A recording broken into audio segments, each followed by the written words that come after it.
Ileku eta auzorantz goaz, harrizko zubi kurbatua gurutzatuz.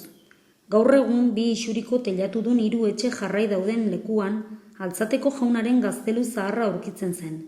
Beroni buruz beste momentu batean hitz eginen dugu. Hurrengo zubian berako eskudel pertsonalizatuak jarri dira. Elementu vertikalek zuzien antza dute, zeintzuek goiko aldean, brontzean berako herriaren armarria baidaramaten. Armarri honek 4 kuartel ditu. Zaharrena goiko ezkerraldean dago, eta aldi berean beste 4 kuartel ditu, non 2 otso eta 2 lantza irudikatzen baitiren. Goiko eskuinaldean hodei gainean iesi doan gurutzea irudikatzen da. Beheko ezkerraldekoan Nafarroako kateak agertzen dira, eta beheko eskuinaldean 2 abarkaz lagundutako artea ikus daiteke. Zuzien artean 7 barra oker korapilatzen dira, zeintzuek berarekin muga egiten duten 7 herriak gogoratu nahi baitituen. Etxalar, Lesaka, Irun, Biriatu, Urruña, Askain eta Sara.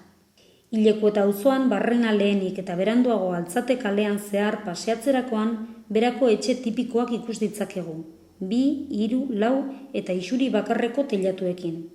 Batzuk, isuri bakarrekoak, itxura bereko beste batzuei atxikita daude. Solairu bakoitzean irtenguneak dituen erdiko harrizko horma baten bitartez bananduak. Arteka edo tarte txiki baten bitartez bananduak dauden beste etxe batzuk ere ikus ditzakegu. 2 aukerek suteak etxe batetik bestera zabaltzea eragozteko balio dute. Harritzekoa da aldi berean, 5 hirietatik bidasoaren eskuin aldean dauden biek, Bera eta Etxalar, euren eraikuntzetan harri nahasia, txuria, horiska eta gorriskaren artekoa erabiltzen zutela. Ezkerraldean daudenek aldiz, Arantza, Igantzi eta Lesaka, harri grisa erabiltzen zuten. 17. mendeko kokapenea zubia gurutzatu aurretik, ezkerraldeko azken etxeko 2. solairuko balkoi azpiko habeak honela dio.